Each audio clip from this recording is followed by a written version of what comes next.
I wanna be the best in the game, invest in my name. Check no restraints, I'm obsessed with the pain. I ingest, I retain, assess and I change. Possessed by the thought I'll be free one day from society's restraints. Money, clout and fame, mud, disease, a plague. We all love to hate, have to play the game, have to make a name. All our insecurities are on display. This is war with the enemy. Think that it was meant to be. Living in a time where disease is on. Hello and welcome, listeners, to another episode of Tactical Awareness. This is Season 1, Episode 20. We made it. 2 10s put together is 20. And we are going to be covering some lists. It's time to do lists. Lists are a fun podcast thing. And in this episode, we're going to cover 3 things that we wish Infinity would gift other games, or is more common in other games we like about Infinity. And one thing we thought would be great for Infinity from outside in other game systems. So let's catch up with Owen and Dan, see what they're up to, and get this going. Yes. Having Vixie is the solution. Almost always. It's a solution. So just win an ITS, and then you can win all your games. And then take things that explode. I can't wait for the Scooter to come back. That's what I want. I don't know how to get the models to play the list, though. Because I can't figure out what box they actually come in. The exploding Yuxing one? Yeah. Look, I ordered all the boxes, so we'll find out soon. The losing jump infantry. Losing jump infantry. I don't remember either. I think it's just a blister. Pretty sure. How do you spell it? It's a medium infantry, right? Because it's Liuxing. Losing. Or does it count as heavy infantry? Because it's one of those. It is a heavy infantry. Yeah, because it's one of those wound plus no wounding cap guys. Yep. Yeah, Liu Xing jump infantry. I was pretty sure he was just a blister because I have one. Because the only thing I can find are like people who are selling like eBay style where they're painted, but I can't figure out what box does he come in. Invincible Army Sectorial. He's in the Invincible Army box.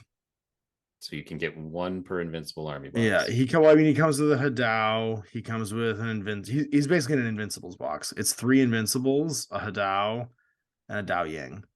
Yeah, it's hard pressed to buy 4 of those boxes though. Sure, it's a weird box because it's basically like a fire team, right? That comes with a thing. No, you wouldn't buy 4 of those boxes, probably, yeah. But you do if you want all your losings. I mean, I don't. Yes, if you want to skew, then you do. Or you buy that one box and then you just buy Tiger Soldiers because functionally, what's the difference, right? Like, just buy a bunch of Tiger Soldiers and convert them into Liu Xings. Because you can definitely buy Tiger Soldiers separately. And you go, I use an order from off the table, and this guy lands and explodes. Yeah, exactly. And then they're like, well, that was scary. And you're like, okay, now I'm going to use an order from off the table, and this guy's going to come down and explode. Mm-hmm. And then this guy from off the table will come in and explode. And then one more time. Yeah, because there's an absolute ton of Tiger Soldiers models that all have the same backpack, right? So you just paint them all as Liu Xings. Guys, and then you get a bunch of them. So I've just figured out. I bought this like little like muscle massager, you know, those things that like vibrates and you like stick it in your arm and you're like, oh, or your whatever muscle. Yeah, go on. What did you figure out, Dan? I'm excited to hear. Is it a wand, Dan? Because I don't think it's this kind of podcast. No, if I duct tape some contrast paint to the end of it, it shakes it up real good. Oh, okay. Yeah, they sell those things too. They're called vortex mixers, and yes, you could use your girlfriend's. Guys, did you see my new vibrating roller pin? Jesus Christ. Guys, it's so exciting. Hey, Dan, you can use all of your sex toys to do that. Yes. No. Well I don't done. clean those. Okay. Well, So hey everybody, welcome to Season 1, Episode 20. We're off to a strong start tonight. A strong start. I hope everybody's. You hear that? Do you hear that? Hear what? Never. Okay, it's not picking up the vibrating. Oh my god. Yes, that is carry the sound. Carry on. That is the sound of this podcast immediately losing all support from all of its sponsors and all of its patrons. Get more support now. or more support. We're different. We're just betting the farm on it. Yeah, exactly. Starting an OnlyFans. It's going to be a whole different. It's going to be only tactical awareness. And today we're going to be talking about actually a bunch of different things, but they're all on the same topic, and that is 3 things that you think are great about Infinity, or 3 things that you think are basically its strengths, and you wish were in other games, and then 1 thing from another game that you wish was in Infinity. Owen, of course, spoiled his immediately, which ruined the entire. I misunderstood enterprise. the rules. You so literally the message to the chat is me going, I say let's do 3 things from Infinity we wish for in other games, and 1 thing for another game we wish was in Infinity, and we do it in silos and then see if there's any overlap. And then he just I immediately answered. Our bonus rules wiki opposed dice system, more machine damage doesn't protect. I was like, no, don't tell me. You just go too late. You just spit it all instantly. So we already know what Owen's answers are. Maybe you guys weren't paying attention to me just blurting all that out. But what I think we should do is rank them, because that way there's an element of surprise in Owen's thing. 3 things that you like about Infinity that you think should be in other games, and we'll rank them like 3 through 1, like the biggest thing, smallest to biggest, and we'll go round robin. And yeah, and then talk about a thing from another game that we wish was in Infinity. We'll go round robin that way too, because I think it's going to be a fun enterprise, and I think it's kind of a it's interesting to see where people's brains go. There's a bunch of things in Infinity that I think are really powerful, but I don't tend to think. I actually had to sit back and think about what were important, because there's some I talk about all the time, so I kind of went a little bit deeper and thought about some other ones. So we'll jump into that in a minute. But before that, let's just talk about how everybody's week went and where they're at and what they're working on. I don't usually kick this off, so I'll kick this off this time and not put the pressure on everybody else, because we've been free associating basically for the first like 10 minutes of this podcast. I've been away all week. I did a little bit of painting. I got a game against Chase, which was super fun, against his QK. I got to play against the like Kaplan Fire team. I got to play against the with Wild Bill, which is kind of neat. I got to finally take my Zeta out to play like properly. I painted some new stuff for my 012 Star Armada, which was I painted up the Raptor Killer Hacker, who was a lot of fun. I painted up a engineer Lambda, so I could actually like back my guys up. And then what was the third thing I painted up? I painted up I don't remember. Oh, my Varangian. So I actually had some smoke. And that was a big paradigm shift. Having smoke to be able to smoke around, stuff like that. Like I could have taken Hippolyta immediately, but I wanted to try out Shona. So I painted my Varangian and tried that out too. And let me tell you, Varangian with an Epsilon and a Harris is pretty great. I had Shona, an Epsilon, and a Beta Trooper with a multi-rifle, like a specialist, just like wandering around, being incredibly aggressive, and a Varangian just following them around, throwing smoke on top of the fire team, so that the multi-sniper rifle on the Beta or the Epsilon could just go to town. And there was very little that guy couldn't handle all of a sudden. It was pretty great. He just climbing plus his way around a container basically to different angles where he could shoot things, and just started popping guys' heads from like 42 inches away, where everybody's with bad range bands, and he was just like clearing decks. So I got kind of pinned down for a minute, and I was like, oh, wait a minute, I have smoke. And then just started throwing smoke grenades, and all my problems just melted away. It was pretty great. I had a good time with that. And then I got to try the Zeta finally, in a non-room mission. We played, the first mission we played was Firefight, which was great. And then the second mission we played was Acquisition. So it was the go stand at the end of stand on antennas and stand on a central tech coffin at the end of the game. And man, he just cleaned up. He went through that Kaplan fire team like a hot knife through butter. It was ridiculous. The Kaplans had their chance with their actually only one of them had a Blitzen, and that guy died fast. He died first and from bad range, and then there was very little that the TIE couldn't handle after that. He just kind of walked around and did things. So it was nice to get some games in with Star Armada. It was nice to play against Chase. We hadn't played in a while. And I got to use some of the stuff that I just had completely mispaired with my mission when we played Panic Room, and feel good about it. So that was my Infinity for last week. The rest of this week, I've been hanging out with the Catalyst Games Labs guys, and helping them promote their BattleTech Kickstarter, which has been bananas. I don't know if any of you guys care about BattleTech, but it is now, I think, the 9th largest tabletop Kickstarter of all time.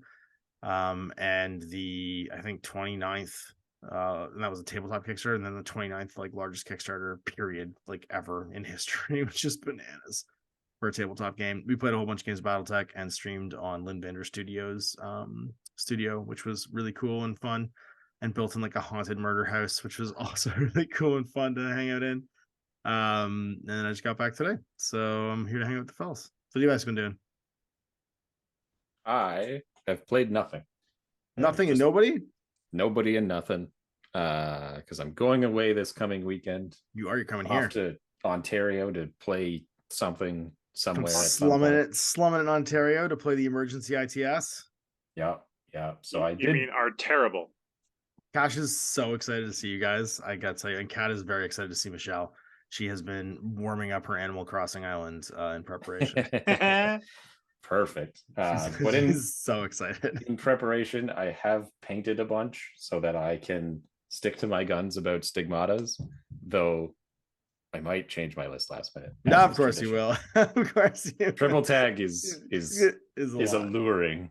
You're gonna show up with Joan and friends. It's gonna be something. You're gonna flip completely. Double Maggie. Surprise. Double Maggie. That's right. Yeah. If Double Maggie makes it through an airplane flight, I'll be impressed because Maggie guards are not known for flying well. They're my carry-on, just in my pocket. Fair enough. Yeah, in your pocket. Yeah. I promise I won't brain anybody with these. Yep. Mega Rearguard in the sock. Look, it's in the sock to keep it safe. I did paint a bunch of nomads though, so that I could play nomads. Unfortunately, I don't have the new nomad set because it's not available here yet. But it's not. It's just an Adepticon.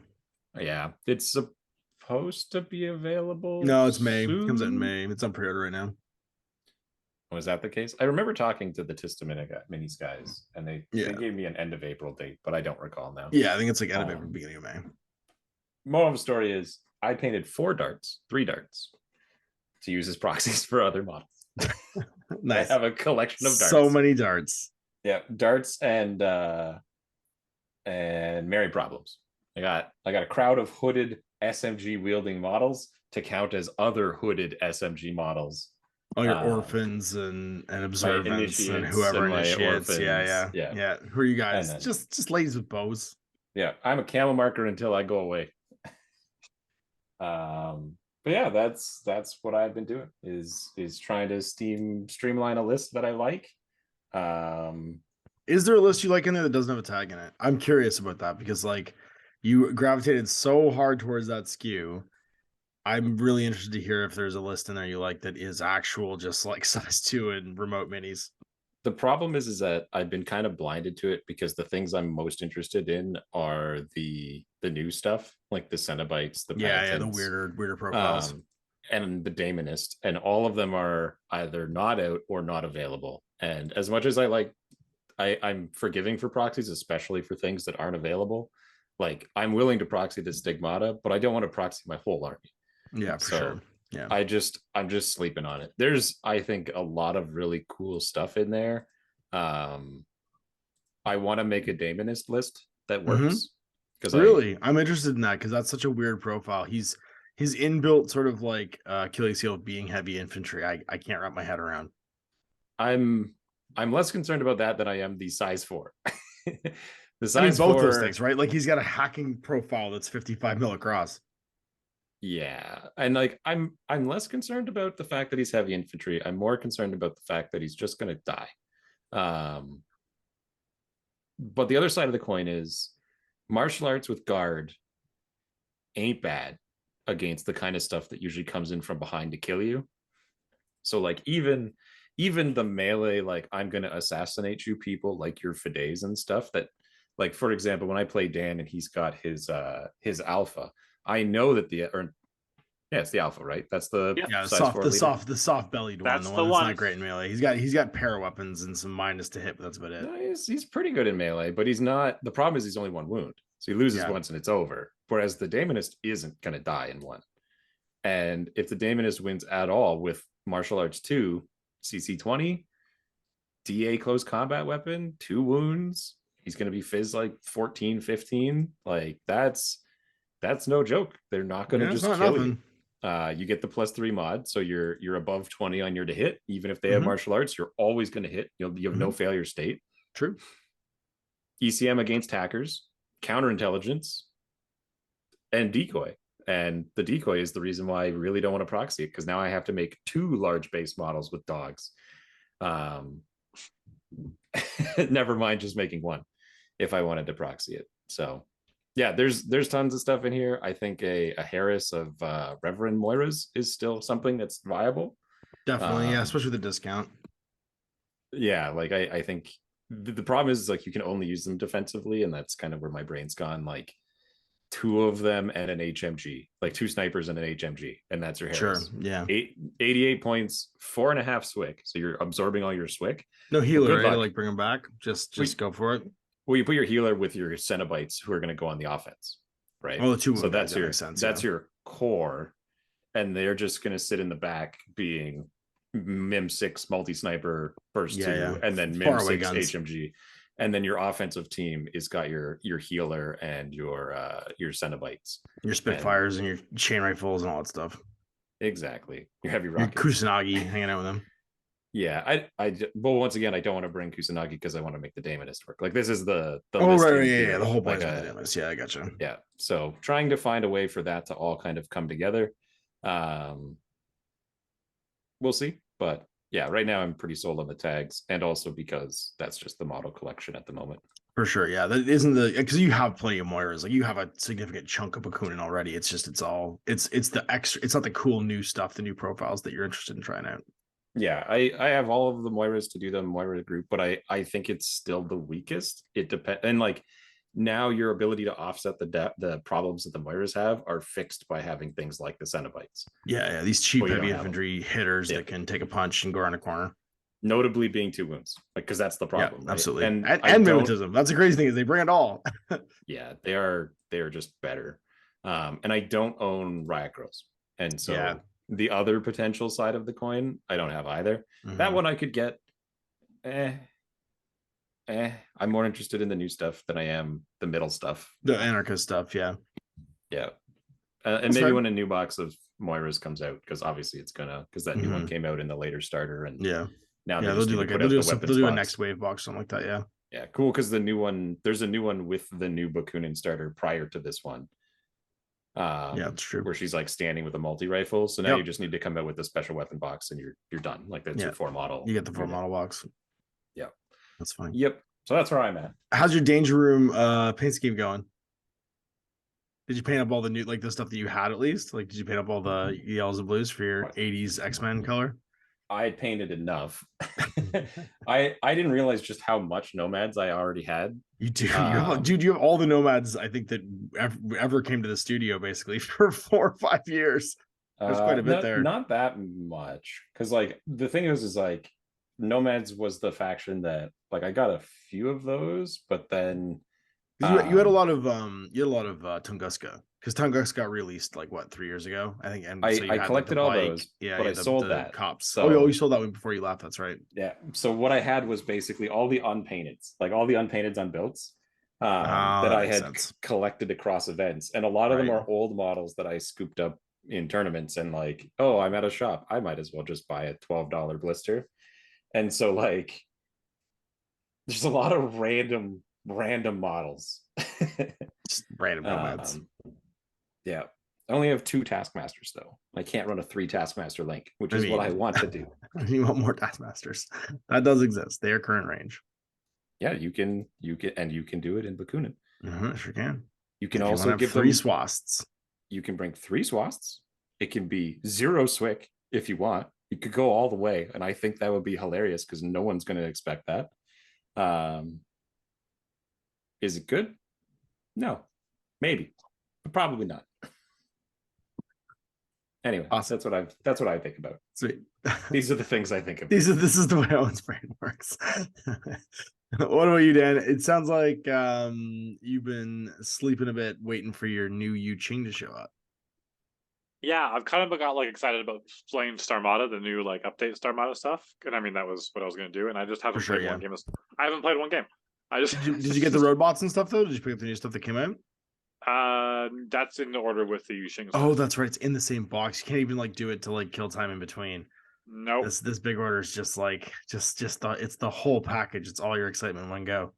It's funny because I have 2 roadbots coming. Because why not? He's the best. But I also have a Su Jing, which is like the cat bot. Yep, yeah, Sujan. He's Or great. Sujan, yeah. So I have both coming at the same You time. have all the Transformers. All the Transformers are coming. The Decepticon one and the Mhm. Autobot one. It's funny because the old X-Men theme popped in my head when you said Transformers, which is wrong. But That's it's 'cause we were talking entirely about wrong. Entirely wrong. it. That's right. For some reason, you free associated a different cartoon that was 5 minutes ago in the conversation. The both those Transformer bots actually they're fairly unique. I think the third one's what the Zond, is it the Zonautica? Is the Tunguska one known? The bike that turns into a dude?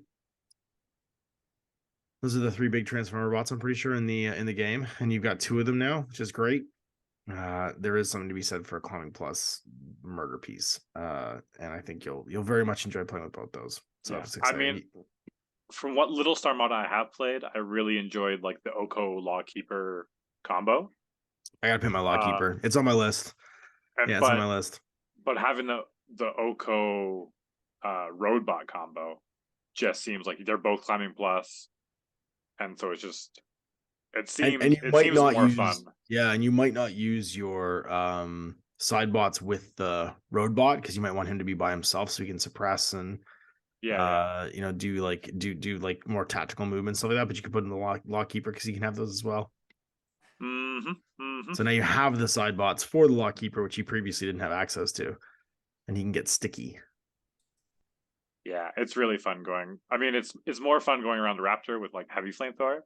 But yeah, that guy's legit. that guy's like, horrifying. Being able to turn him and the flamethrower into cyber masks. I bought 2 cyber masks at like tokens from Warsaw at the booth at Adepticon, and it's Fusilier Angus and a Fishman. So like whenever my Raptor turns into somebody, they turn into this like smiley Fusilier guy and a Fishman. Just going for a walk, just being buddies. It's like don't worry about these guys. It's nothing to see here. Fishman. Yeah, nothing to see here. That's right. It's Beret and the Finn. Don't worry about them. They're great. They're just buddies, just hanging out. And then they murder you with the template multi-rifle choice. And he's like, I didn't realize how good the Raptors were until I played with them, and I'm like, BS14. What? What is this? BS14. Like, why is this guy so good? 2 wounds, armor 3. Yeah, they're great. Yeah, they're great. And being able to like slip through minefields and stuff too with them, just walk around because you're in Cyber Mask, it's pretty rad. The Zonautica is the third one. It's the third one, yeah. I had to dip away for a second there, but that's right. Yeah, like I confuse him with the Pupnautica, which is like the other one, the Puppetnautica, and it's like the same end but different beginning. Yeah, and the coolest thing about the Zonautica is the fact that when it transforms, it's still 8-4. Yeah.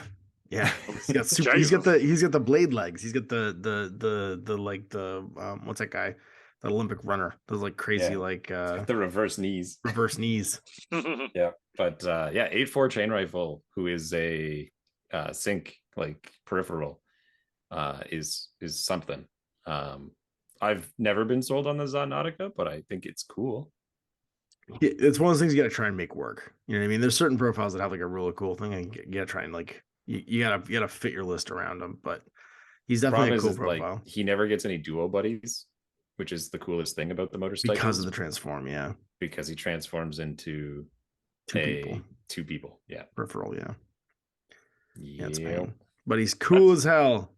I remember that's what we thought the robot was gonna be. That'd be like a dude in a car. There might be a rider on it, yeah. Yeah, but Dread stands alone. Choppy's by himself. He's all good. He gets to just go and do his thing. I really like that he's only size 3 to size 5. Like it's just that is slippery. That is very slippery. The fact that he's on a 40 and he can just zip around stuff is actually really cool. Yeah. No cautious moves. We got that. Whatever. You both told Dan to do that and then told Dan he couldn't do that in the same. That's why I have to keep repeating it. Which is my favorite part. You told Dan he can cautious move 8.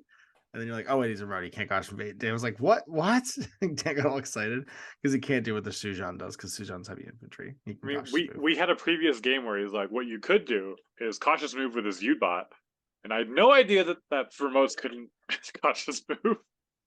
And Owen sounded very convincing, as he does, with As his, he always does. his Gordon Gecko pitch. Here's a great idea, and you should do this.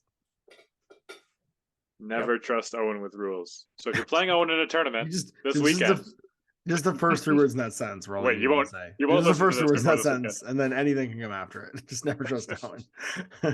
Owen doesn't trust Owen. My favorite is like repeating people that we played board games with, and it's like Owen just always betrays them, and he's like, "Look, it benefits us both," and it's like, Have it benefits. Dan, I have never betrayed anyone in board games. Have You are the one who betrays people, and then you First tell of these all- long, elaborate lies. To convince yourself you're a good person. And somehow people are convinced by this. And Bullcrap. also with Owen, have you heard the story of the scorpion and the frog? Like, if you take him across the river and you get stabbed, then you knew what you were getting into. It's just he's never hiding it ever at any point. But people think he's not going to do it still. Oh, damn. I don't do it. I He don't. doesn't betray them. He openly tells them what's going to happen, and they don't believe It's him. not a betrayal when I say, if you do this, I will benefit in this way. And But I you will will kill also you. benefit. That's right. It can be I will mutual. benefit greatly. Yeah, we will mutually benefit.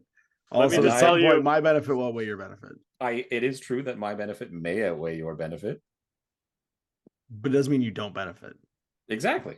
So why would you turn that down? And then Dan he gets mad every time. You could get a whole penny if you give me $10. You get benefited, but you benefit. Owen is Dan, I will- basically 80s guy from Futurama whose only I will regret give you would a be that he dollar. had bonitis. Why didn't I cure my bonitis? I literally sit people down and be like, do you remember what happened last game? You dumbass. It's like a form of What mass do you think hypnosis. is going It's to just happen? It's a form of mass hypnosis, and Dan's the only one that's immune, and so that's why he's like And then telling everybody the Emperor's got no clothes. 30 minutes later, he's like, yeah, I guess I should have seen that coming. I'm like, I was yelling it at you, but nobody wants to trust me. Curse your inevitable betrayal, Dan. 'Cause you betray Dan, everybody, Dan Dan. looks like the bad guy. Dan I'm looks just- like is the bad guy. of it all. I Dan is the bad guy. It's funny. Like in real life, I'm like the nicest guy and everyone loves being around me. But as soon as we sit down to board games, everyone's like, nah, he's That's going right. to do Can't be something trusted. sneaky. No, he's smiling too big. He looks too happy. Something's wrong. I mean, it's true. Never I am trust a going to man try who looks that too stuff. happy. Yeah. See? I don't do that. So this is what pisses me off the most. Owen sometimes gets me when I'm like tired, especially as I'm getting older. I'm not that old, but you know, I'm 40 in a few years. And it's like, he'll just like say things. So you want to go first? I'm like, yeah. And I'm like, wait a minute. I didn't fucking want to go first. Yeah, he convinced you to go first by fast talking you. He's a fast talker. You're gonna Yeah. go first. You might as well deploy first. You might Yeah, I as well guess go so. first. Yeah. We were playing Nordheim the other day, and it was my opponent's turn. He's like, well, did you roll for stupidity? And I'm like, oh yeah, I forgot about that. They're like, wait, no, I didn't forget about that. We had to go back, and it was like all confusing. It's like, you weren't even part of this game. Why did you come over here? I was left to my own devices. It was All my right. fault Well, we for have not we occupying have with candy. Okay. The last Twilight Imperium game we played does not need to be recapped in this podcast. So to keep us on track, we have one bit of news. It's pretty exciting. I got an email this morning from Cora Diaz at Corvus Belli, announcing all the details for Acheron's Fall, which is the new fleet test game. And this is pretty cool. It's being developed by Ramper Designs, which is actually a bunch of players from an actual Spanish Infinity podcast called Ora Critica. And they are creating a spaceship battle game where you captain large warships in frenetic and dynamic battles. Their figures will be made of a high quality plastic resin. So I'm assuming this new plastic resin that the AR and the new tag are in is going to be the same stuff. Each player will carry from 1 to 3 ships, and it'll be player in either 1v1 or multiplayer game modes. So I like that ship count a lot, actually. 1 to 3 ships. That means there's probably going to be some like decent crunchy ship management. And I could get really into that. It has a it says it's got a very different kind of ship mechanic, but I don't know what that means. And it uses D12s. And a movement system and an inertia for the ships that makes them have to like maneuver as like a big priority during the game. It has resource management for the ships where you distribute energy and crew to perform actions or improve them. And it's based upon the chapter in the Infinity backstory surrounding Acheron Lock and the Paradiso system. Players will be able to take command of a fleet to protect the human sphere from the alien forces of the combined army or from those aliens and the other great powers. And it's going to come through a crowdfunding campaign at the end of 2023. I've never liked spaceships. That's a lie. That's a I know. flat out lie. Owen absolutely loves spaceships, and I think this is going to be a lot of fun. I think we'll have a lot of fun with this one. I will definitely be up for playing some spaceship games in Infinity. And I think the thing that was me most excited about this is the scale they're describing, because a 1 to 3 spaceship game with like energy management and crew management sounds like a lot of fun. It has that like the Expanse sort of like tone to it, where you're watching like them. They don't have the most powerful ship in the world, right? But it's the way that they use it and maneuver it and use the systems that they have to like gain advantage over even larger warships and stuff. So I'd be up for a game where that takes place. You're saying the size doesn't matter; it's how you use it. I would say that the scale at which you create a game matters very much, and I'm excited to hear a game where they're not trying to make another Warhammer Fantasy battle with spaceships.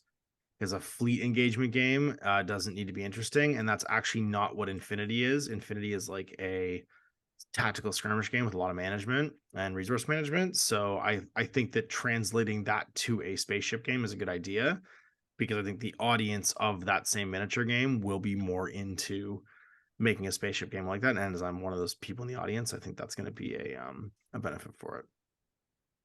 Should be fun. I'm kind of disappointed they're doing it through Kickstarter. Yeah, it's an outside design studio, and that's a bet, right? So I'm fine with that. I think they're of the right size where if it doesn't fund, it doesn't fund. And it feels like because it's only going to have like a half dozen miniatures, probably the whatchamacallit, the fulfillment for that wouldn't take very long. So hopefully it'll be 1,000%. It funds within 24 hours. Yeah, guaranteed. Right? Yeah. Guaranteed. But it's just then you have to wait like 3 years for it to complete, kind of thing, and everyone's like waiting. And yeah, I mean that's turned around quicker for some companies now, so we'll see. Hopefully, but it's just kind of. I mean, they did Warcrow in a year, so if it's slated to come out in the fall. That's what the I think description was for it. So hopefully they'll be able to do the same thing here.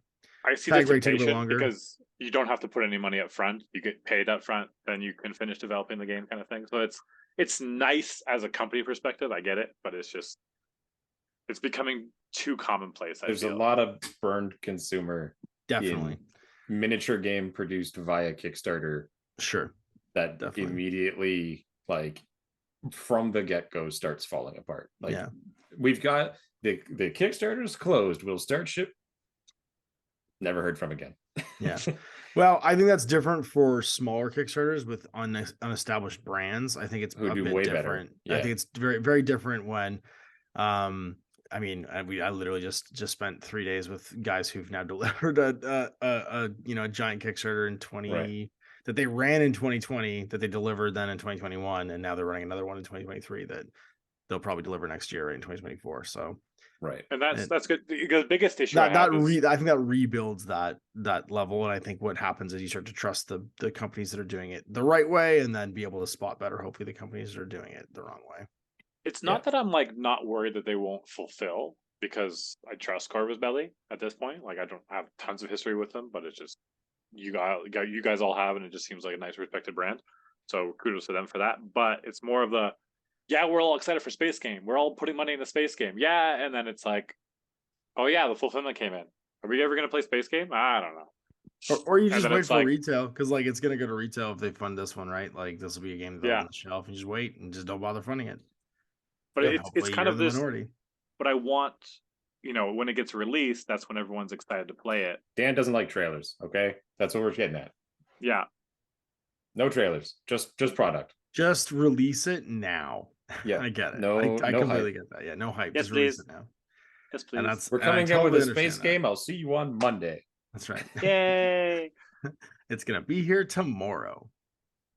Well, hopefully the turnaround is quick, and that is pleasing. Yep.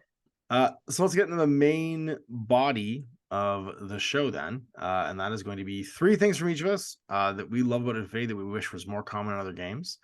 and 3 things in Infinity, or sorry, 1 thing each in Infinity that we wish we could have in it from a different game system that we think was going to be cool. This is just an exercise, a mental exercise. And I think we'll kick off each round with Owen, and we'll just keep going around robin. We'll go Owen, Dan, Ash, Owen, Dan, Ash.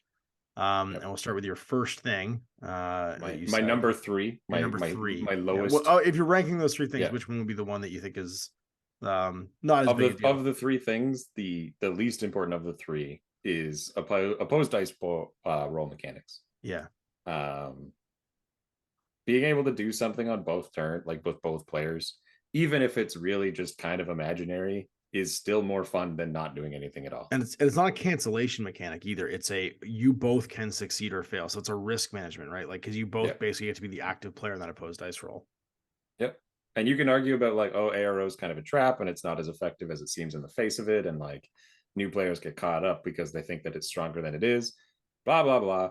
The point is it's fun to both roll dice because that's what you're there to do. And the fact that you can both roll dice and it is relevant to both players. There's a risk whenever you make an action against an enemy model. I think more games would be more fun with that kind of stuff.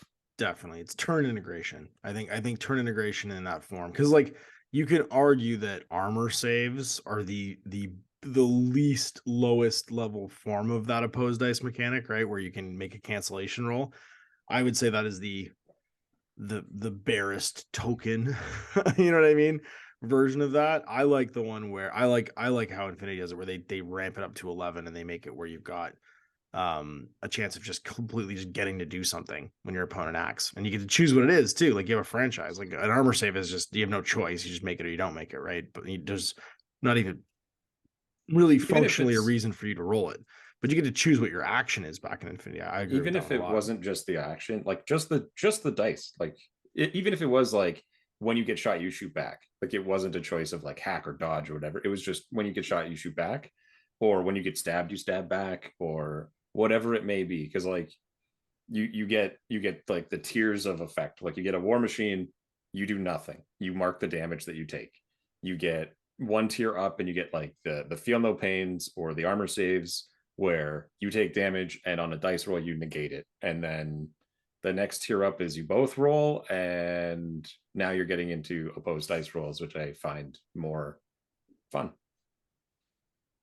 Yeah, absolutely. I think that's a really good point, and I think that is that is something that other games aspire to. But I think that feeling of like having a say in what your opponent's doing by reacting to it is it would be welcome in a lot of other game systems for sure. All right, Dan, what about you?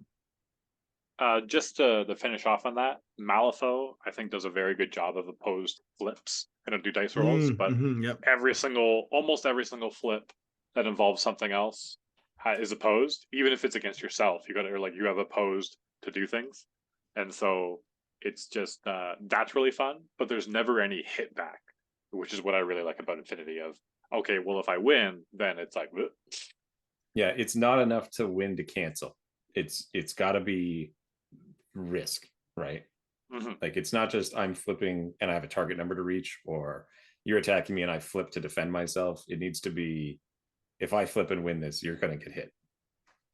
So if my lowest priority, what I love about Infinity is the no pre-measuring. So many games have moved to pre-measuring, and it's nice to kind of have that back. It was like kind of backwards, like feeling. You're like, oh yeah, I can't pre-measure. Oh, I can't pre-measure. Oh crap, how do I? It's just like, it was hard to do it, but like once you get used to it, you're like, oh yeah, like eyeballing things is like a fun skill to master. Kills the but trig also it's too. just People aren't standing around doing infinite trig. Yeah, but it's also simple 8-inch range bands is really the most important thing. And like when you're moving, you can always, it's kind of like you can pre-measure 8 inches basically.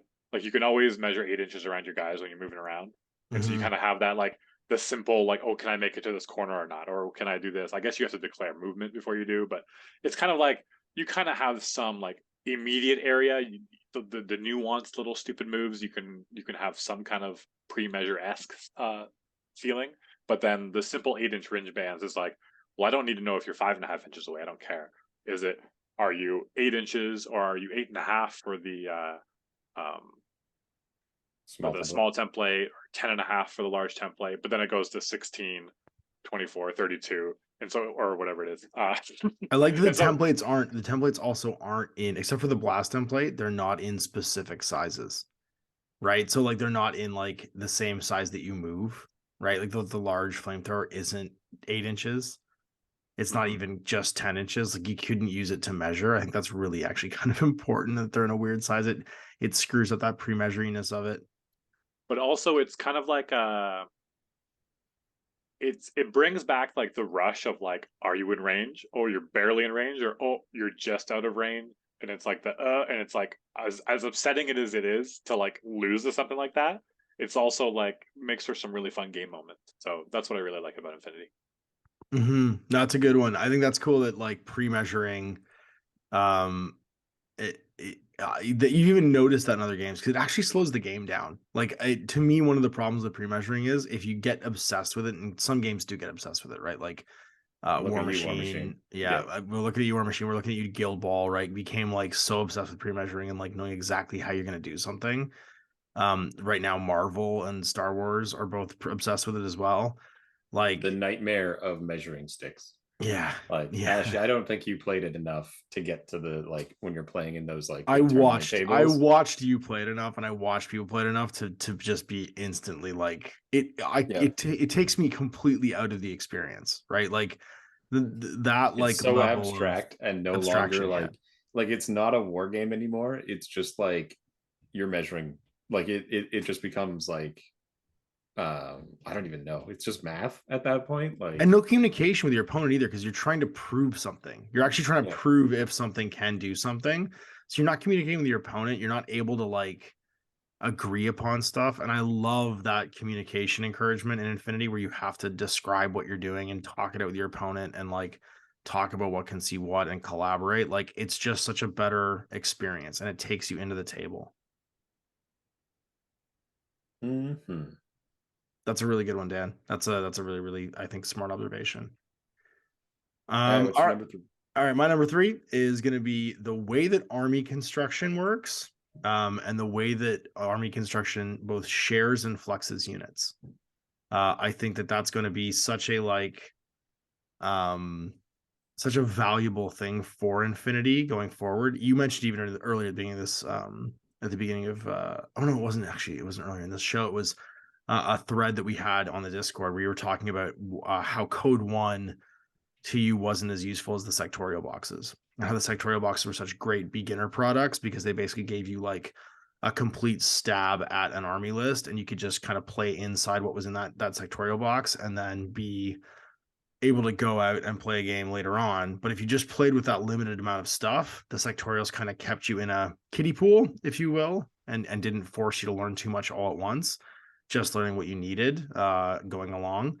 That is such a smart piece of game design. And the fact that if you buy like 3-4 sectorial boxes in a single faction, it adds up into a huge, complete like vanilla army, like a prime faction army, is like just really smart game design. There aren't other games that do that have like spokes off of a wheel for like army construction.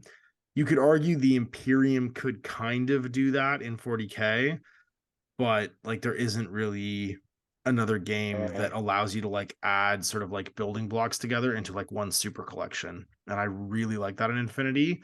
I like the fact that I've been building Corridor for like a year and a half, and that means that I kind of already have all my remotes and stuff already painted for when I do Bakunin.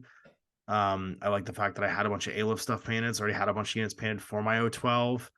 Dan already noticed that when he was painting Aleph units for his O12, right? Like there's this overlap, and it allows you to kind of comfortably explore a huge selection of miniatures in army when you actually break it down on like individual units. And that to me was like, I think that was really like a key like a thing that kept me coming back to the game for so many years. The problem is it makes me spend more money. Yeah, I mean, I don't think that's a problem with Corvus Belli. I think that's a great thing. I think that's an ungating of a miniature war game, right? Where you can just take what you want and play with it. As long as it has this faction symbol on it, it's okay. And also it can combine into these fun sort of like subsets that unlock Right. different combos and different rules. Yeah, it certainly does it better. Like, because like I think 40K still does that. Like, you go by the I don't know what they're called now, but they were the start collecting boxes before. Mm-hmm. And then you could just buy attachments. Like, you'd buy a box of Space Marine Devastators, and then you Sure, buy but if I bought a Land box, Raider. if I bought like a Black Templar start collecting, and then I went and bought other Space Marine stuff, I bought the Green Space Marines, and I bought the Red Space Marines. Could I use that all together in an army? Right? Yes. There's it's not the same as like if I bought everything with the Nomad symbol on it, not the Space Marine symbol on it, I can play all the Nomad stuff together. Right? There isn't this like inherent stumbling block of I accidentally bought a bunch, because I literally lived that in like second edition 40K, where I bought like the Dark Ages. I don't know if you've noticed, we're on number 10 now. Times have changed. but a kid could literally still do that, right? He could look at like a bunch of like boxes and accidentally find out a Dante and a whatever, and then not have an army. Yeah, you buy the Heroes of the Imperium box and realize that you can't use them all. Yeah, exactly. There's more stumbling blocks inherently in some games, and I'm For I sure. think you're right. Like people, they aspire to that, but I think Infinity just has a really intuitive, hard to screw up system for doing that with lots of overlap. Yeah, and there's lots of like allies in Age of Sigmar that you can do with the start collected boxes. So it doesn't not exist, but Infinity probably does it best. Yeah, Infinity definitely does it really well. I mean, like my comment about the army box collecting was purely from like a welcome to the game. List building in this game is a challenge because there's just a wall of information, and being able to coherently put it together is a thing that you have to figure out. But here, we put it all together already for you. Yeah, exactly. Here's a get started box. Yeah. Now you just got to learn how to move it all. Oh, you've realized that you like this aspect of it. Well, let me show you these other models. I guess that's what I'm thinking is it's future proofing. Like there's a bunch of like kind of like discussed future proofing in the way they present the products to people and the way army construction works that you don't really appreciate until you go back to playing different games, and you're like when Owen and I started playing BattleTech, and we were like just taking things from all different eras and smashing it together because we just found the cards, and we were like, cool, this is, and we were playing with like battle mechs that existed like hundreds of years apart and were never in the battle at the same time, because it's effectively a historical war game, and we just didn't get it. You know what I mean? Like, and there's something inherently wrong. I stopped using battle mechs, thus solving the problem. That's true. Yeah, you just use infantry and tanks. You just look at my helicopters; they're great. Look at my helicopters. Here we go. But there's no like there's like a bunch of like there's a bunch of stuff that's just like unknown to your army construction without looking at the boxes in other games that I just appreciate the way Infinity kind of like parses it out. Fair. All right, back with Owen for number 2 then. What's number 2?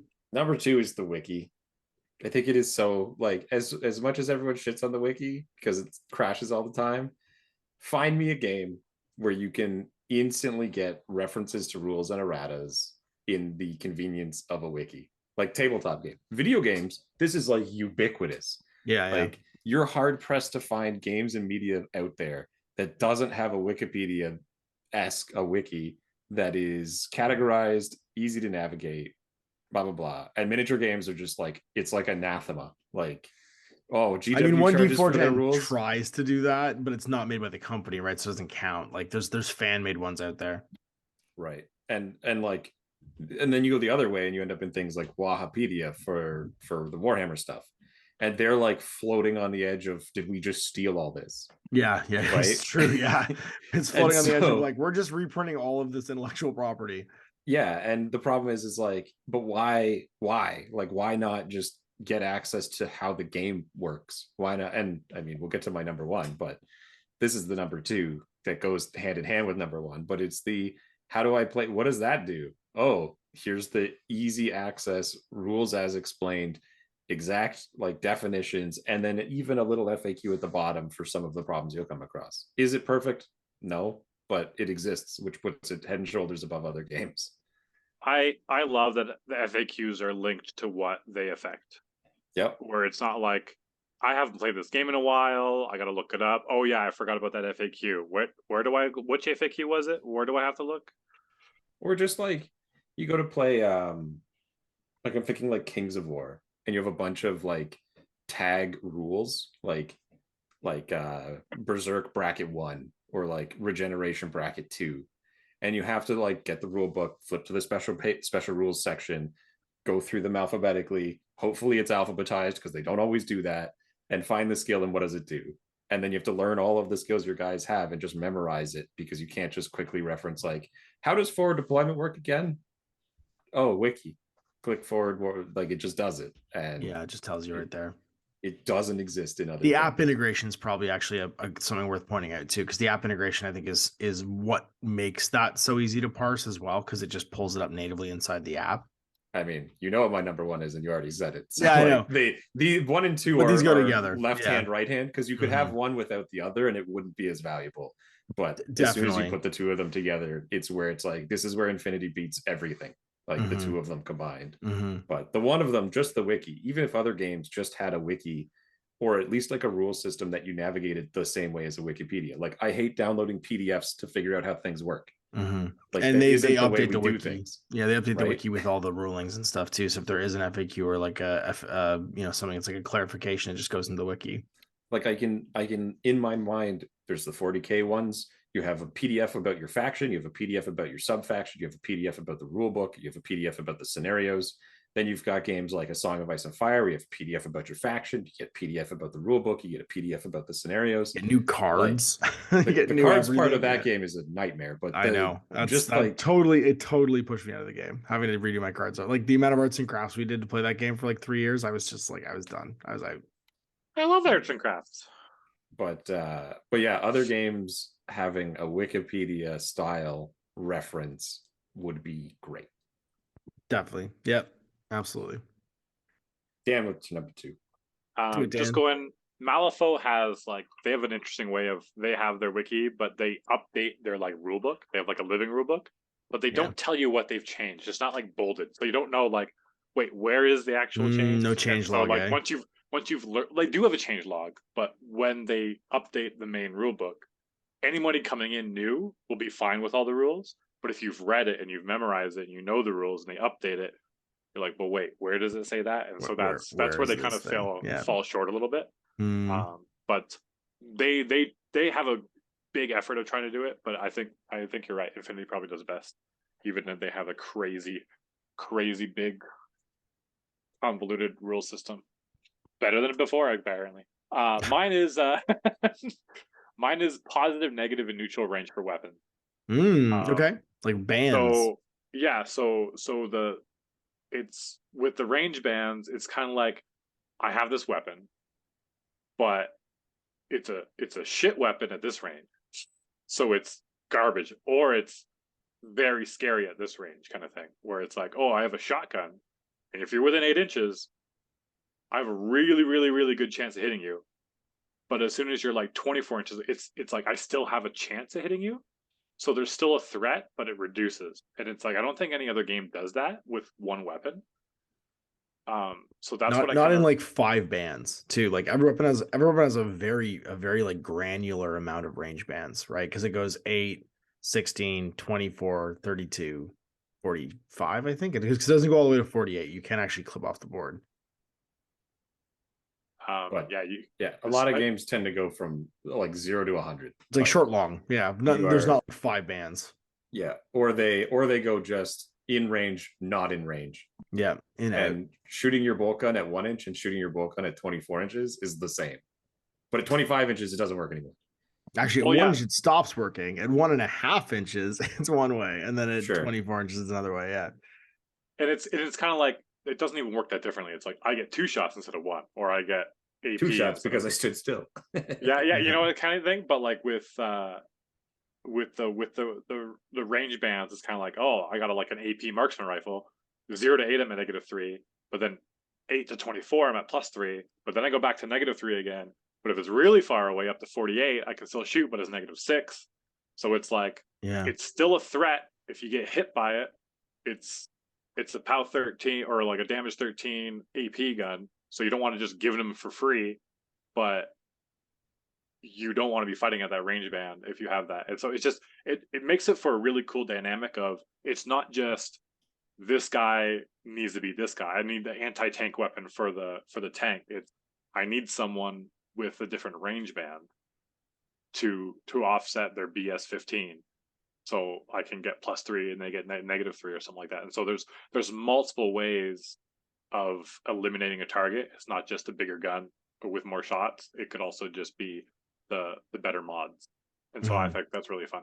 And there's lots of skirmish level war games out there that rely on gunfighting, and Infinity relies on gunfighting more than almost any other game, right? It is defined by the fact that it is a John Wick style shooting match a lot of the time, where people are blasting at each other.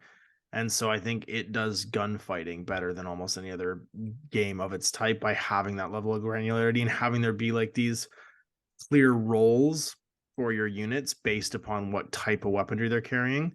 I would like hard agree with that one, Dan. That's a really good observation, because I think that that's something that differentiates Infinity, and learning the different range band. And it's funny because mine, I think, is actually going to kind of dovetail into yours, but learning those range bands and how those models operate and what makes them different, like the difference between an MSB sniper and a sniper, like what are the differences, and the difference between like a sniper and a multi-sniper, because that role all of a sudden changes. Like that multi-sniper can fight things with armor.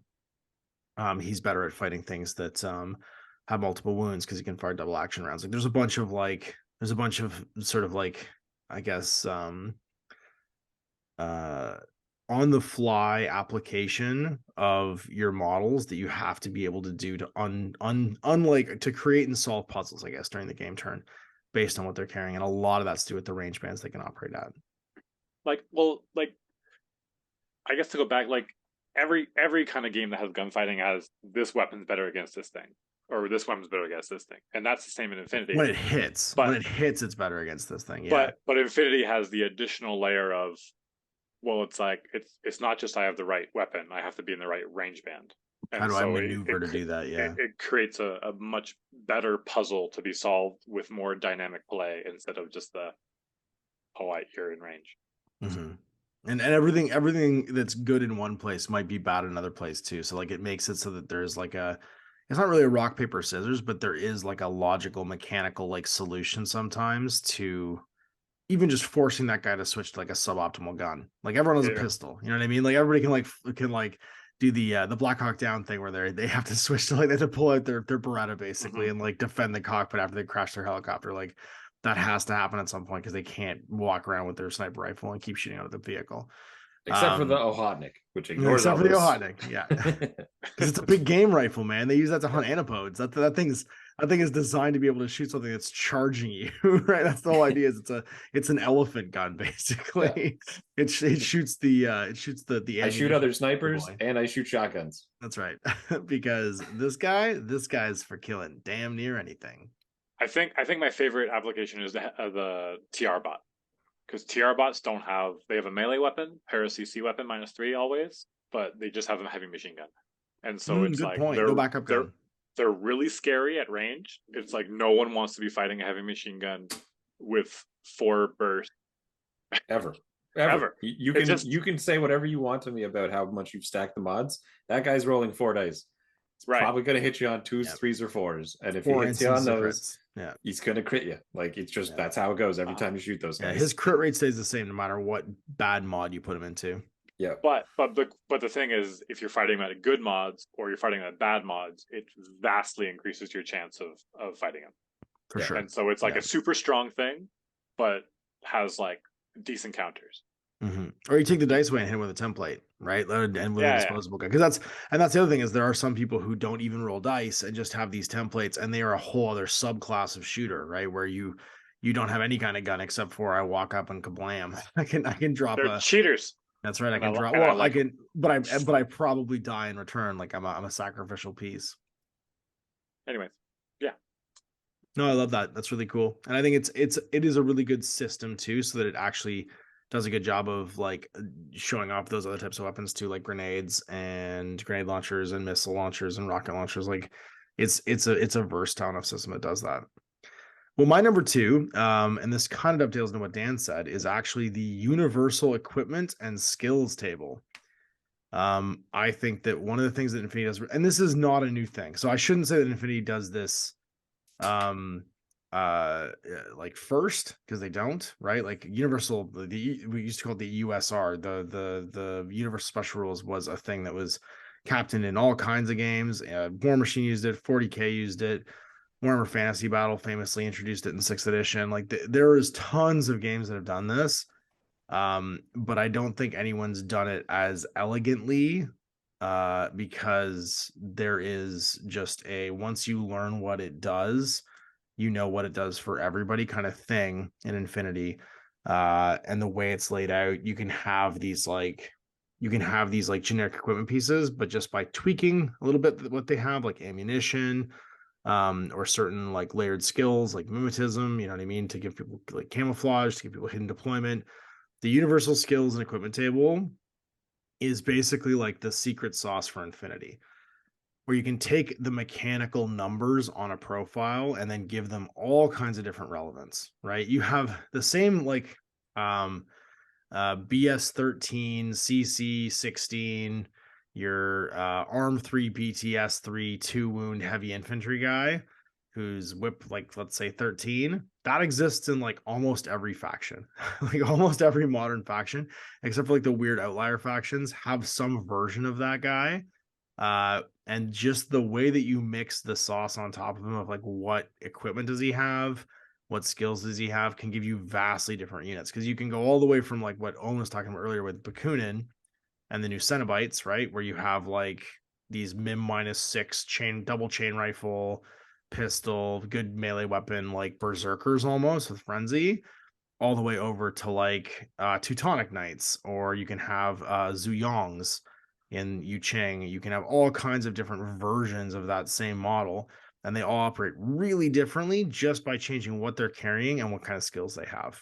But it also makes the game a lot easier to play, because generally speaking, you already know what all of your opponent's skills do. It's the combination of them that's fresh and interesting when you play against a different army, or when you start playing a different army, or when you're using your army.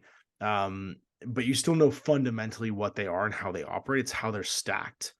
I think that's interesting. So I would love to see just that level of detail, I think, in a USR, because some like Universal Special Rule tables, it's just like the bold text under the mechanical profile.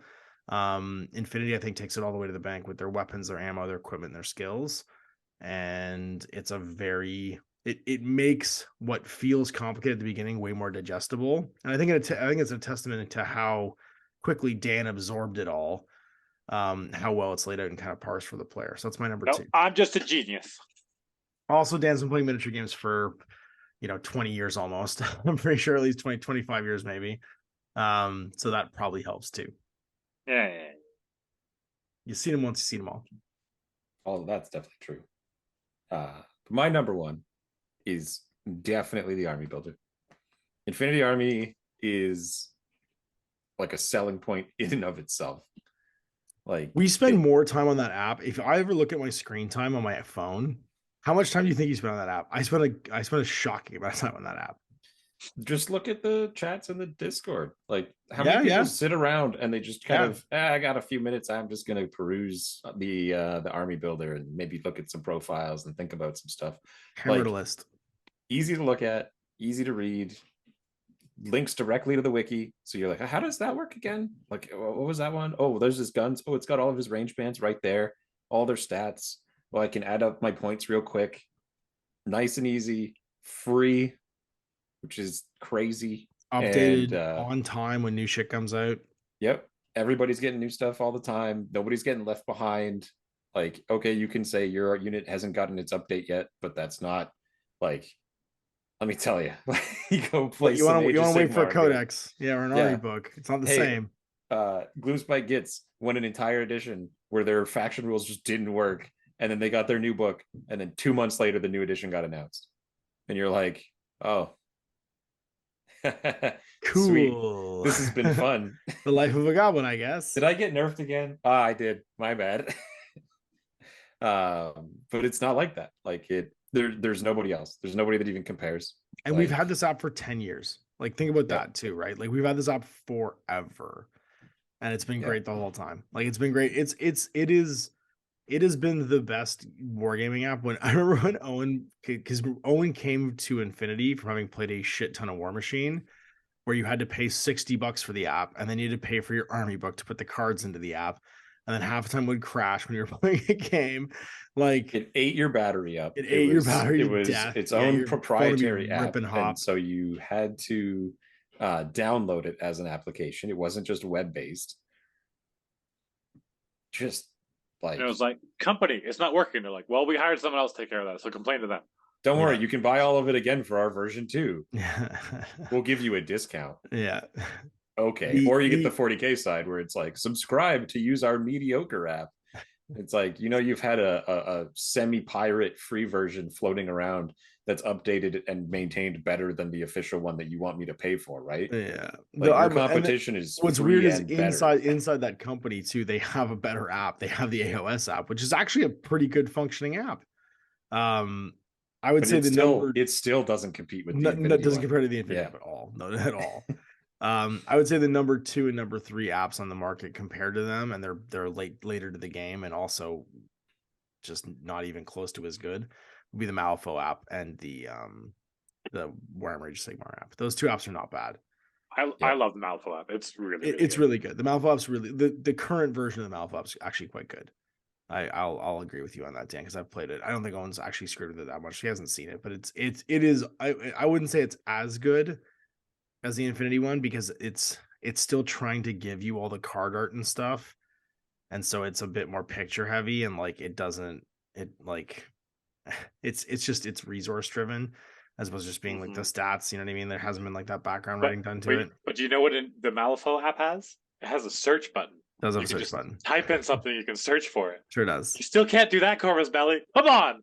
What? The only thing you can't search for is the name of the model. You can filter everything other else. thing. Yeah, you can. But you got to filter things, right? I mean, there's not that many units, Dan. Jesus. Like, okay, even if there are a lot, the thing is like, that's not how, like, I don't know. I guess my brain doesn't go, I'm looking for a monstrucker. It's who has a sniper. Like, I don't know. I guess that's just a different perspective. Why not just let me type in sniper instead of having to click on skills, click sniper, and scroll down and scroll, and then I scroll I too don't far. think you're understanding that this just doesn't exist in a lot of places. Look, I'm not saying it's a bad app. I just don't understand why it doesn't have the search bar. You know what I mean? Yeah, you could make all of the filters a search option as well. Technically true. And then I don't know how to code websites. Neither do I. Also, the other complaint with the app is the phone generated codes don't, or no, the website two different codes. Yeah, two different sets of codes. It does. We're not saying it's perfect, Dan. I get it. And, they don't cross. And when you're you can log in. You're like, I saved it on the server, and then you go on your phone. And you're like, I logged in. Why aren't any of my lists here? You're not logged in. No, I'm logged in. It just doesn't share. It doesn't have the same list. That's just you. That's user error. That's user error. Yeah. Are you sure? Yes, because mine work. Like, you damned it, man. You just damned it. All right. I think a better case for that is that there's functionality on the desktop that aren't the same on the phone. Yeah, like the fact that you can't do courtesy lists and stuff. You can't print. Yeah. Can't print is a huge one. In my opinion. Me too. Because I feel like that used to be there and it has now gone away.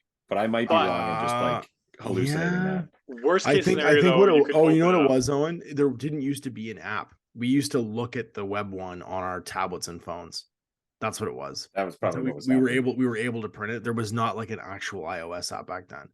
You just actually looked at the Infinity. And now you can't go the other way, unfortunately. Yeah. It'll, if you're on a mobile browser, it'll just automatically direct you to the app now. Really? Yeah, you can't look at the desktop app, I don't think, on any kind of mobile device. Which is not great, but that's okay. Despite those huge glaring errors, despite those catastrophic failures, that's right. It says Dan. Backtracking immediately. So what's your number one, Dan? My number one is risk management. Okay. It's just I fell in love with Blood Bowl for the reason of it's every time you try to hit somebody, there's a chance that you roll a skull and then you fall over dead. And then they could die, and then they're dead, and then your team's screwed. And so anytime you want to punch someone, even though the odds are low, there's even with a reroll, there's always odds that you're just gonna die. And so it's just like, well, I gotta hit him, but how do I hit him in the best way? Or how do I do this prioritize? And if you roll that skull, your turn's over. Infinity does kind of have that do everything before you need to roll dice, doesn't it? Like do all the movement before you need to roll dice kind of thing. So, well, Infinity is I gotta shoot him, but how do I optimize my shooting? Because if I don't do this right, my guy's dead, Yeah, exactly. How do I maneuver? How do I do all things that right? don't require me to have any risk so that I can get to the best odds of success? So it's like I could willy nilly just jump out and shoot you, but maybe I need to spend one more order to move around the other side where I could get cover and shoot at you, or whatever. Or I'm only generating one arrow instead of two arrows. And there's just like all these little things that you're always having to manage, and it simplified as just risk management of like every single thing you do besides just moving. Any interaction with an enemy model, there's a chance that you might just die. I never saw a parallel between Blood Bowl and Infinity, and now that you pointed out, I'm like, oh, of course Dan likes Infinity because he loves Blood Bowl. That actually really resonates with me, because I think that's a really good observation, that there's this like element of planning and resource management and like having to do the setup before you take the chance. That's very Blood Bowl. Yeah, But I can ultimately, see that. even with all the planning in the world, dice go bad, you get screwed, and then you have to deal with it and get the best out of it, you know. And that happens Mm-hmm. all the time in Infinity, all the time in Blood Bowl, and Mm-hmm. it's just risk management. Things are going to go bad, and that's fine. You just give yourself the best odds that they don't, and the best way possible, which is always going to be unique. And it's like, but then sometimes you go for the big play. That's maybe not the 100% correct play because the reward gives you that much more. You know, like double down, and sometimes you fall behind, but sometimes you pull out the big win. I don't know. It's just fun. It's just all about risk management. That's great. It's really good. And that's a really good insight just into why you've gravitated to it. I think the way that you have, because I think I'm a big fan of like that know yourself as a hobbyist. Like if you're not gelling with the game, don't force it. You know what I mean? Like if there's something about that just isn't working for you, there's a reason. And the more you know about what you like about an experience, I think that's a really good, it keeps you interested in the things that you like, and you know why you like them, and you expect the right things from them. So I think that's really cool that's something that you noticed, and that, yeah, that's, now that you point out, I'm like, of course, that makes complete sense why Dan likes that. Well, So then what's yours? my number one, Barba number one.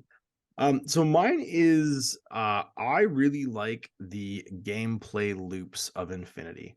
I find Infinity incredibly satisfying to play and then want to play again and be thinking about afterwards. The there and it's, that is my number one is basically the summation of all of the things that you said and Owen said that he likes about Infinity today, because I like all those same things too, and I agree like there's literally been nothing I disagree with that you guys have said so far tonight. I didn't think there would be. But my number one is You're gonna the make a case that opinions can be culmination. wrong, because I'll do it if you won't. Oh, yeah, that's fair. Yeah, he'll do it if I don't want. But mine is the summation of those things, right? The experience of building, painting, and then playing an Infinity game. It just takes just the right amount of time. It has just the right scale and number of models, and just the right amount of difference and friction, like between those miniatures, where if I change out 2 or 3 of the models in my list, I feel like I'm getting an entirely new experience. Or if I change out the mission I play in the table layout, I feel like I'm getting an entirely new experience. That is a very satisfying amount of time to completion, and then it does all the right things to make me want to play again and get a different experience. Like whether I win or I lose, there's not a lot of tabletop games out there that give you so much control and choice in your turn and your opponent's turn that you can walk back and go like, if I just done this. And I Monday morning quarterback my games of Infinity more than any other miniature game I've ever played. I think as far as games go, it's the one I feel like I have the most control over, which is weird to say because it also has like a critical failure state. But I feel like I had the most influence over my odds of success. And I can always see when I've done, like I've played long odds and it hasn't paid off. I own that failure and I feel good about it. And I just go and I take it as like a point of learning, and I want to repeat the process. So I think if I was to break that down into like elements, right? It's the scale of the game that it's played at. It's the way that those models, just changing a couple of them can change the army, or changing the mission you're playing for can change a couple of them. And then the way that it's very repeatable, you know what I mean? Like you can have you're not lining up your big army of like the same 100 guys you painted, so you always put them in your army because you painted 100 of them and you don't want to take them out because that's an investment in your time and effort. You don't feel bad about swapping in and out, trying new armies, trying new things.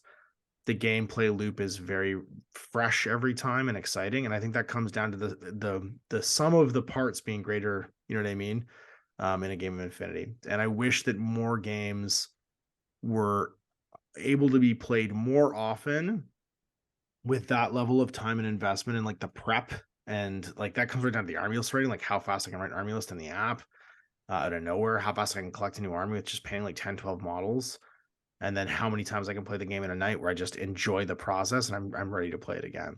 So for me, I think it hits all those right notes, and I wish more games were at the scale of Infinity and gave the same level of satisfaction, because there's lots of games you can play at smaller levels, but they're not as satisfying because the game isn't balanced at those smaller levels. It doesn't feel like a complete game, or it feels like it blows out too fast. Infinity just hits that sweet spot, and so I always want to play my next game, and I'm always thinking about what I'll change or tweak to do it. What's your favorite part of Infinity? My favorite part of Infinity is Infinity. It's great. It's the cycle, but it's not. It's the cycle. It's the cycle you play Infinity at, right? Yeah. It's the time and scale that you play Infinity at. So, yeah, the best part I guess of the game is the game. No, yeah, but great. it's not the game. It's also the prepping to play, and it's the building the models, and it's the fact that I can change a few models. Like it's the pace and scale and investment in time that is not so heavy, right? If I wanted to play a full tournament 40K game, how long would it take me to get to complete that gameplay loop? The fuck ton. And I wouldn't want to repeat it probably anytime soon afterwards, because it would have been a huge investment in time, and I just wouldn't be like ready to do it again. And I certainly wouldn't be able to change 3 models and feel like I was getting a fresh, different gameplay experience, right? So that's what I'm talking about. Not just the best part about Infinity is Infinity. It's that Infinity is a repeatable process that's very satisfying and always leaves me wanting to go about doing it again. And, I can recognize that that's not what it. you're saying, but I can just say it anyway. Yeah. Yeah, how do you feel about that? That is what I'm saying. Fuck me. Sure. Yeah. I mean, if you want to just say it's the app, go for it. But I find Malifaux does that very well as well. That's sure. Game. There are games that do that. Absolutely. Yeah. There are games that I find Mordheim does that. You're not wrong. Mordheim does it too. Yeah, Mordheim does it too. Mordheim actually does you can't change models. No, it's funny. Mordheim does the thing You're forced to change models. I wish was in Infinity. So let's dive into that. What's the thing that you wish Infinity had that other games have? Owen? So I had said before in my reflex answer, and I stick by it actually, is I wish that tags got the treatment as War Machine treats its Warjacks and War Beasts. It's a bit more granularity. I want tags to become centerpieces in armies rather than heavy infantry with an extra wound. I want you to build a tag list where it's like he's got a left, like the mechanics are already almost there. Like you could do a thing where body parts have mimetism levels, and like the torso doesn't have a mim level, and they can have modified armor, they can have their own damage, they can cause damaging and debilitating effects. Especially when they get like as big as the Maggie. You know what I mean? Like I feel like the Maggies of the right size, especially like maybe not like the Stingrays. Like I feel like they're okay to be like super heavy infantry, but when you get to be as big as the Maggie, it feels like it should have more than just 3 wounds. Sure, you could even do an entire tier up, right? Like you could go to the new size 8s, like the Magariba Guard size tags, and they're 6 wounds or something like that. And each limb has its own wound structure, and the torso has the highest armor. And so you can try and shoot limbs off of them to disable weapons, and they have mimetism levels because they're harder to hit. Like, oh, you roll to shoot him, you hit on a 13, but if you want to hit his arm, it's on a 10. If you want to hit him in the head, it's on a 7, right? If you miss, you still hit those other body parts as you go through the mim levels, because like you still hit him, you still rolled your 13, but you didn't get him in the head, you got him in the body, which doesn't have a mimetism level, but it's armor 10. Unlike his head that's only armor 5 or something like that. And in taking out its head, he gets whip -5 or BS -4. Yeah, you get some kind of that sounds more like BattleTech than the War Machine. Sure, but War Machine does play the same thing. Like you have systems, you have damage boxes and you have systems that are going to go locations, down, and then unique abilities for tags that infantry don't get. Like I want the kind of like the headlocks, the arm locks. Like you could do different things. Obviously, they're not going to be melee oriented, but something that tags can do, because like they're slowly in the last like 4, 5, 6 seasons, whatever amount of time, all of N4 and into N3, where tags are slowly getting dialed more and more. Like they add new and more abilities to try and make the tags not just infantry. But in my perspective, like they're adding the abilities that are making tags unique to random guys, and in that takes away its uniqueness. Like the BS attack +1 damage was unique to tags, but then there's now just some random guy in Ariadna who's +2 damage to his attacks. Well, that's because he's firing $1 trillion ammunition. That's the idea, his gun is right? still same still size. AP, I get what you're saying. right? Yeah. But I'm saying like the thing that was getting to make them unique has now been given to just some guy, and now I'm that much less unique. You could say, yeah, sure, he's got a special gun and that's why he gets it. But my perspective is this was the thing that was like, his gun is as big as that guy, so he has +1 damage because he's a tag. And it's like, well, yeah, I guess, but his gun is special. So it's also a selling feature of the game, like these big cool robot models, right? So why not give them like a centerpiece-ness to them? And if we're going to talk about how it's like there's a lot of anime influence in Infinity, it's the mechs. Like it's mecha. Like that's the thing, right? Like you can talk about the artwork, but like the models in and of themselves don't have any particular like you sit there and look at like Pywell and he or even more so just pick like generic Fusilier. What about that is actually like the anime vibe that you the armor a little bit, this kind of cyberpunkiness of like their gear. Some of them a little bit, but a lot of them just look like sci-fi dudes. Tags are unique. Nobody else like tags are. There's some female models out there that are very anime. Sure, there's going to be some, but what I mean to say is like there's nothing to compare to the tag, right? And like, what's going to pop off the table? I think that's a good point Owen's making. Is if you are standing 2 feet away looking at a gaming table, what makes this anime? It's not the soldier with the rifle. It's the what even makes it robot. Cool, yeah, right? What makes it and differentiates it. Exactly what I mean. What makes it stand out and makes it like true to theme. I agree with you. I think the big robots add that, and the drones, you know what I mean? Like they add that too. Like the bigger models add that kind of stuff. Yeah, it's interesting because War Machine in Mark 1, you didn't even need your robot. You didn't. Yes. War Machine. No, in Mark 1, you did need your robot. You had to have your robots. Because Mark 2 was the end of robots. Mark 2 was the end of robots. Yeah. When you'd bring 1 because you had 7 Warjack points and you brought a 7-point Warjack, or even a 6.1 because you didn't care. Yeah. I don't know if I want Infinity to go so far as to be like you must bring a tag.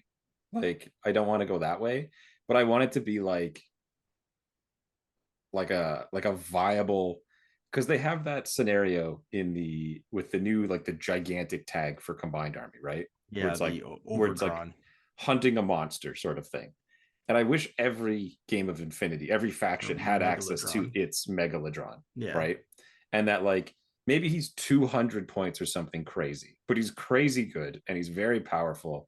Maybe you do things to limit it mechanically where like they can only be given X number of orders per turn because they're slow to do stuff. Yeah, he's making their own combat group. They're their own combat group that has 5 orders or something like that. There you go. You know what I mean? Like, yeah, there's tons of simple in rulebook ways of handling having like these guys feel special and feel big, and it would require like some core mechanic changes for tags, but I see what you're saying. Yeah, and absolutely you're going to need to change mechanics to make it work, but I would like to do something like what they've done with the War Machine damage locations and like even the 40k like super heavy centerpiece sort of thing where your army is fundamentally changed by having a tag. Whereas tags are getting to the point where like the full power trip hammers are less points than a guy. Like the Anaconda is this unique tag in the lore because mercenary groups can't afford to run tags because they're so expensive and so powerful. And then you're like, wow, that guy's almost as good as insert heavy infantry guy. Yeah, and you've got like this like I don't know, like 40 mil base guy that all of a sudden has like a power level that's almost equitable. It just doesn't, you're right, it doesn't feel right to the theme, true to the theme. It might be mechanically balanced, like It pretty much I- is. I I'm think not, it I don't is, think. I 100%, think. yeah. I think it's all fine and balanced, and it's not a gameplay issue. It's more like a theme and feeling issue. Yeah, I'm trying to make the case for like they should feel crazy. They should be crazy, and you'd have to change the mechanics around them to make that work. But that's what I'm talking about here. I want things that are in other games to take effect here, and centerpiece mech warrior models. Yeah, would be granularity the in your thing. tags. Yeah, Yeah, cool. All right, what about you, Dan? So I came here directly from Malifaux, so that was my primary game. And in Malifaux, just like a lot of the I go, you go things, is each model has their number of actions that they're allowed to do. Same with Marvel Crisis Protocol is very similar, where it's like you get your 2 actions, you Yeah. have your main leader guy who gets 3 actions instead, and Yeah, then they're sometimes spread there's out. You bonus can't actions. pile them into one guy. And there's a lot of tactical decisions you have to make when you have that, and it's like everybody has to do that. And basically, if you just made Infinity a bunch of irregular orders, it's kind of the same thing. But I wonder if there would be like a cap. Like we were just talking about tags, but if there's like a generalized cap of like 5 orders per model, and so you couldn't go on like a killing spree with like one guy can't go eat up all 10 orders, or Like a time dilation thing, a maximum. There's a maximum amount of orders a guy can have issued to him in a turn. right. And so you'd still have to use multiple, because like if you have multiple combat group, it's kind of like, well, I'm do this much with this, and then I have to go to the other combat group and use the orders. But if that was almost like I don't know if it's like a max combat group of 5. I know. I do. I just tied to their whip. Make it stat driven. Make it stat driven. Where like for every point over 10 that your whip is, you can do like receive an order that turn. Yeah, something like that, where it's kind of you're still limited on how many orders you can eat up, but I don't want to take away, because that's really a huge selling point of Infinity, is that like any model can just like wake up and go kablam, and it's kind of like, so when you're on the defense, part of the challenge of the defense is you got to guard from every angle, because it's not like, okay, well, this guy, the big guy, is over here, but if you get him enough orders, he can run all the way around and come in from the other side, kind of thing. And so that's really cool. So I'm kind of torn whether that's actually a good decision or not, but it would be interesting to try it out. I think one thing to kind of leapfrog on your Malifaux idea.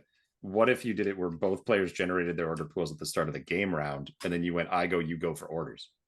Yeah, that'd be interesting. That would be like a totally different game, right? Yeah. I'm not saying no, it wouldn't work, but that's like, because then it doesn't matter if they go 10 and one guy, because now he's 10, but he's broken up by you doing 10 on your own guys. Yeah. So it's like act, react. The game would take so freaking long. It would take so long. A blended game like that would take forever. Could you imagine? Don't even wish for that. Don't even say it out loud, Owen. No, I've said it out loud. No, it's too late. You just open Hellraiser's puzzle box. Don't do it. 10 orders. That's the do it like that. Someone go test it. Let me know how it works. You won't even admit to testing. You won't even commit to doing anything to do it. He just wants to know what happens. You're like, I don't want to live that nightmare. But someone else could. I'll make Dan do it one day. That's fair. Yeah. Well, my last one of things I would like to see in Infinity is something that matters a lot to me, because I love the gameplay loop of Infinity. Like I said, it's my favorite thing about it. I love the satisfaction of being able to like build an army quickly, satisfyingly put it on the table, change it up, remix it, and then play again. What I want is stakes. I want to know the stories of these little guys, and I want some kind of campaign system that lets me do that. There is a really basic, classic XP driven one. It was in Daedalus Falls. It got reprinted for your Spec Ops guy. Yes, I get that. I want more than that. I want a roster driven XCOM style campaign system for this game. I want some type of planet that has some type of giant megalopolis where our teams are working towards some kind of large nebulous goal with some stakes involved. I want fresh content for it, and I want to be able to get like set piece asymmetrical missions, even like maybe AI enemies and stuff as well. I want a gameplay option that isn't just competitive play. I want some type of long-term campaign driven option for Infinity, because I think the gameplay mechanics are spectacular. It can definitely support it. and it just needs to have it written out. And this game came from an RPG, so the fact that it doesn't exist in like a mass form, I find shocking. Are you volunteering to write this campaign, Ash? I don't have time, man. I'm writing so many other things for so many other people right now. I know. You know why? And you know why? No, actually, I have a good reason for that, Dan. You I want to want play to be it? able to play it. Yeah. I wouldn't play it if I wrote it myself. I'd be too obsessed with it working okay, and the next thing I was writing for it. I want to play this game. I don't want to write for Infinity because I want to play Infinity. It's my playing game. You know what I mean? I want someone else to make it so that I can enjoy it. Yeah, this is the dinner I don't want to cook. I got lots of ideas for it, lots of opinions, but like I'll play anything they make. So I don't care what it looks like. I just want to have some stakes and some like stories and some ever afters and some, like be able to get some Cracker Jacks out of the box and find cool guns and play like a Borderlandsy, XCOM kind of game with these guys because the miniatures are compelling, the story's great, the universe is great. Just give me a sandbox to go play like a campaign, and so I can have some like stories and war stories and memories for these like toy soldiers that I'm obsessed with building. I mean, Jesus, you could literally just do XCOM. You could have right combined army is invading. Your warband operates out of a helicarrier. Right? You fly, you drop your teams off, or your teams leave your helicarrier. Yeah, man. Here's your pool of dudes. They gain experience, they gain whatever, they die real easy. Like make 100%. It if they get wounded and you don't medevac them, because that exists currently in the game, then they die. And the ARO system, you could even do it like cooperatively because the ARO system like solves tons of AI problems, right? You just need to make up a basic rule set for having like things react, and then they could sell campaign packs with like cool bad guys in them, story driven packs, with like named characters and bosses and stuff like that. Terrain boxes. You think of like there's an XCOM mission early in one of the games that you can do where there's a building that has a bunch of turrets on it, and then there's an HVT who's exiting a car, and your mission is to get in there and extract that guy, like exfil them. Yep, exactly. Yep.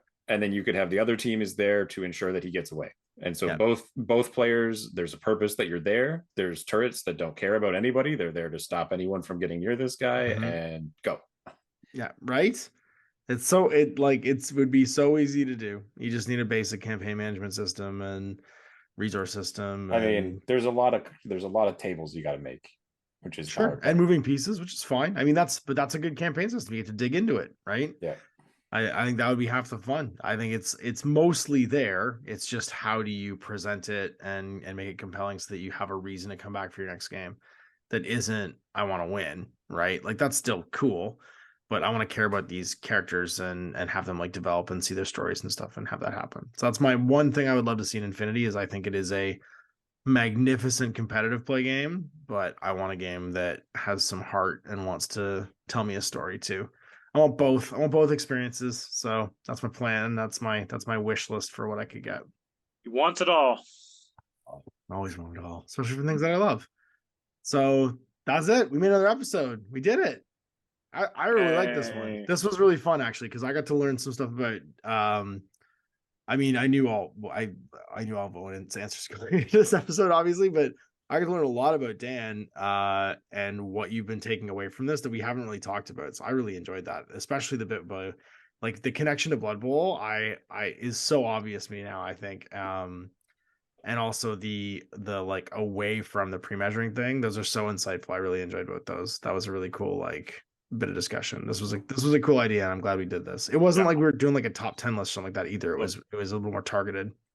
I got to learn that Ash's favorite part of Infinity is Infinity. Yes, you did. And it still is. And it always will be. Listen to that sigh. And we never that's right. Getting to that sigh is why Owen keeps doing the podcast. I'm not going to admit that that's what it is. But it is what it is. I'm your Scott Tenorman. That's what this is. Oh, your tears. Your tears of infinite sadness. Oh, tastes so good. So yummy. Your tears are so yummy. Tenorman. Eat the chili, Ash. Eat the chili every time. All right. Well, you can follow up with us on Discord, on Facebook, and tell us what you think about the episode. You can rate and review us on Apple Podcasts or Spotify. You can join us on Patreon if you want to get this 5 days early. and listen in the recording studio on our patrons only Discord, or talk to us in the patrons only Discord. Also, you get a discount on tactical awareness events, which are coming up in 2 weeks. We have Spring Offensive May 7th. We also have a makeup tournament to people who couldn't make the date change on April 23rd, which Owen will be at this weekend, which will be past actually when this episode comes out. But you'll get to hear about it next episode. So thanks for listening, everybody, and good night. Goodbye. Bye.